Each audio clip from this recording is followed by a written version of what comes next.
Hai, welcome back to my YouTube channel. Jadi, sekarang aku akan membahas soal tentang materi statistik. Tapi sebelum itu, jangan lupa like, komen, dan subscribe ya. Sekarang kita akan membahas mengenai distribusi F. Tapi sebelum kita lanjut, sorry kalau misalnya ada denger suara hujan, karena memang ini lagi hujan deras banget. Jadi, ayo kita mulai dengan latihan soalnya dulu. Ya, ini adalah soal pertama, di mana Arbitron Media Research Incorporated conducted a study of the iPod listening habits of men and women. One phase of study involved the mean listening time. It was discovered that the mean listening time for men was 35 minutes per day. The standard deviation of the sample of the 10 men studied was 10 minutes per day.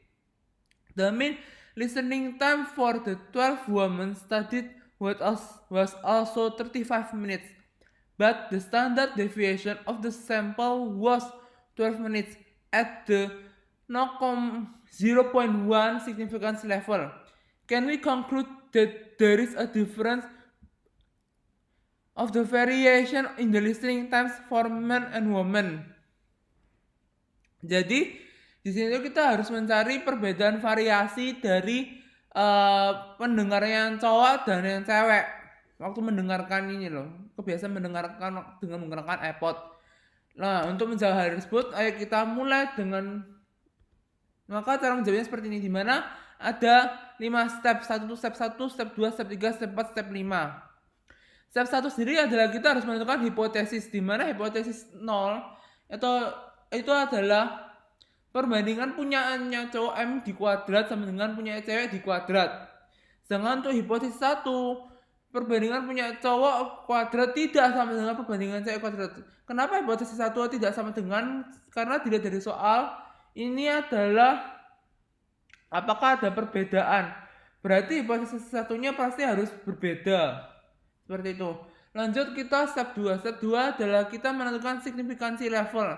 Di mana signifikansi level ini sudah diketahui di soal, yaitu 0,1 itu diketahui dari ini. At the 0,10 significance level itu sudah diketahui dari soal. Lanjut step 3, kita menentukan maka tes apa. Dan di sini kita menggunakan F-test karena yang dicari adalah perbedaan variasi. Lalu step keempat adalah kita mulai melakukan perhitungan. Di mana perhitungannya ini tuh adalah telak H0 jika F lebih besar daripada F alpha per 2, V cowok, V perempuan.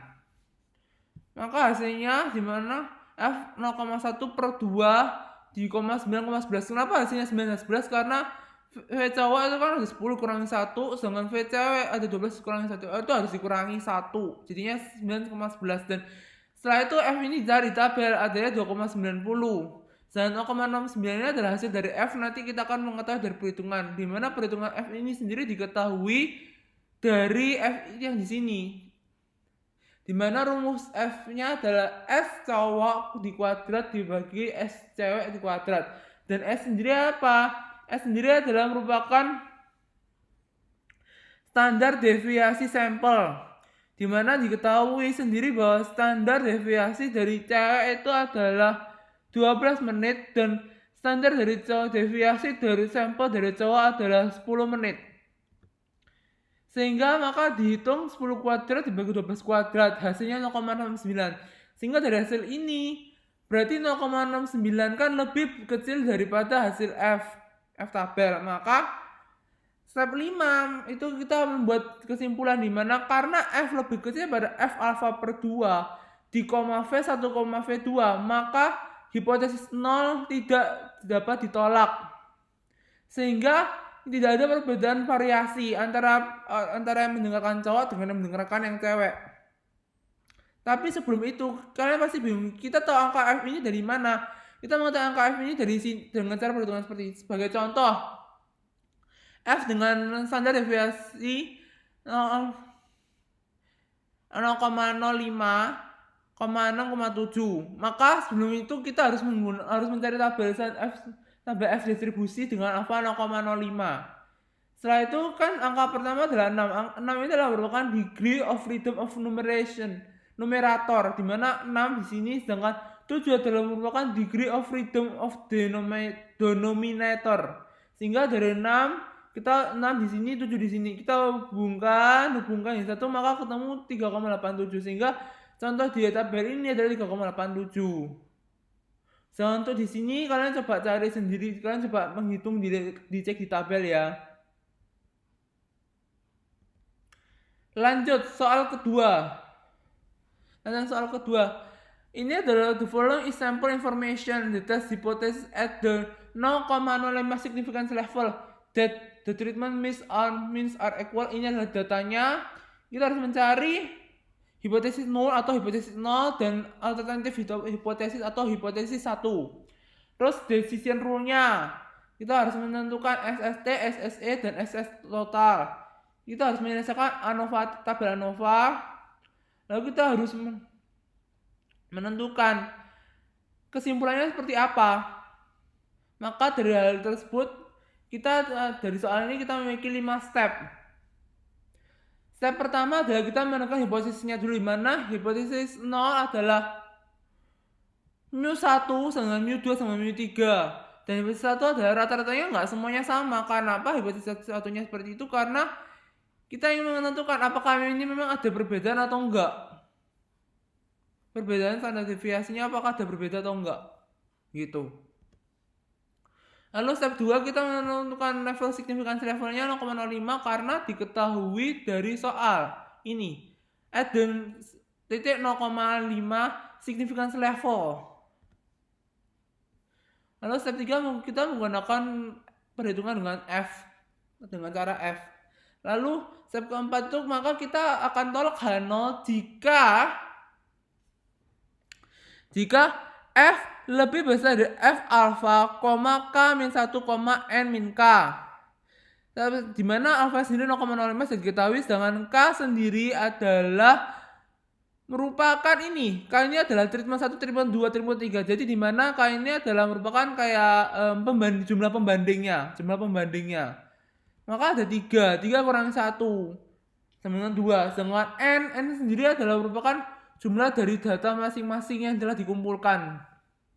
Dan jumlah dari masing-masing data yang telah dikumpulkan sendiri ada 15. Maka 15 dikurangi K. Jadi 12. Seperti itu. Lalu kita cari penghitungan tabel F ini sama seperti yang telah saya kasih tahu cara mencari tabel F ini sebelumnya, di mana caranya seperti tabel yang ini. Lalu lanjut. Di mana yang pertama, sebelum kita menghitung F, kita harus menentukan dulu rata-rata dari masing-masing data yang telah dikumpulkan, di mana treatment pertama datanya ada sejumlah 6 sehingga N-nya ada 6. Total ini adalah merupakan jumlah dari treatment pertama yang berjumlah 8. Sedangkan rata-rata dari treatment pertama itu adalah 9,67 didapatkan dari 58 dibagi 6. Lanjut dengan treatment 2 di mana total dari treatment 2 adalah 60. Ini didapatkan dari total dari angka-angka ini di total lalu jumlah dari angka ini kan ada 4, maka 4 dengan min-nya adalah 15 karena 60 bagi 4, 15. Begitu juga dengan treatment 3 di mana totalnya adalah 63 dan N-nya ada 5 dengan rata-ratanya ada 12,6. Sedangkan untuk total dari jumlah anggota semua data yang telah dikumpulkan adalah 181 dan jumlah data ini ada berapa? Ada 15 di total, lalu kita mendapatkan rata-ratanya yang kita jadikan XG atau rata-rata grand total. Lalu selanjutnya setiap data-data ini maka masing-masing akan dikurangi dengan grand total sehingga didapatkan tabel seperti ini, di mana contoh 9 kurangi 12,067 sama dengan minus 3,067 dan seterusnya. Kita lakukan hal tersebut sampai semua data telah dikurangi. Lalu selanjutnya setelah semua data ini telah dikurangi dan muncul hasilnya, maka kita akan melakukan semua data itu akan dikuadratkan sehingga akan menjadi data seperti ini. Dimana dari masing-masing treatment itu harus ditotal. Misalnya dari treatment 1 semua jumlah data-datanya ditotal, maka jadi 40,9005. Treatment 2 semuanya ditotal jadi 68,408. Treatment 3 semuanya ditotal menjadi 34,618. Dan semua data-data ini akan dikumpulkan di total, maka akan menjadi SS total. Sehingga pertanyaan dari C, SS total setelah diketahui, yaitu 143,927. Untuk sebelumnya, yang menentukan hipotesis 0 dan hipotesis 1 juga telah diketahui. Jawabannya adalah sebagai berikut yang terdapat pada step pertama. Ini adalah merupakan jawaban dari menentukan hipotesis 0 dan hipotesis 1. Sedangkan decision rule-nya sendiri atau rule yang menentukan itu adalah ini. Tolak H0 jika F lebih besar dari 6,93. Ini adalah decision rule-nya. Sekarang kita akan menghitung SST dan SSE. Untuk melakukan perhitungan dengan SST dan SSE, maka akan dilakukan seperti ini, sebagai berikut. Yaitu seperti pada tabel ini akan menghitung jumlah SSE. Caranya sebenarnya hampir sama dengan menghitung SS total, tapi ini ada perbedaan di mana seperti yang kamu lihat di SS total itu data masing-masing data dikurangi rata-rata dari grand total, rata-rata semuanya ini. Tapi yang kalau di menghitung SSE itu semua datanya dikurangi dari rata-rata dari masing-masing treatmentnya. Misalnya seperti treatment 9 kan dari treatment 1, maka 9 dikurangi 9,67. Maka jadi minus 0,67. Begitu juga dengan T2 atau treatment 2, yaitu 13 dikurangi rata-ratanya kan dari treatment 2 dari 15, maka jadi minus 2. Dan semua data itu akan dihitung jadi seperti ini. Maka selanjutnya setelah semua data-data yang didapatkan, maka semua data-data tersebut dikuadratkan, maka akan menjadi hasilnya seperti ini. Lalu semua data-data ini tersebut ditotal atau dijumlah. Maka setelah dijumlah semuanya akan didapatkan SSE, sehingga SSE telah diketahui menjadi 82,526. Sedangkan SST adalah merupakan SS total dikurangi SSE, sehingga hasilnya 143,927 adalah SS total dikurangi 82,526, maka hasilnya menjadi 61,401. Oleh karena itu SST, SSE dan SS total telah diketahui. Maka sudah selesai dijawab. Selanjutnya kita akan menjawab untuk D, di mana tabel ANOVA.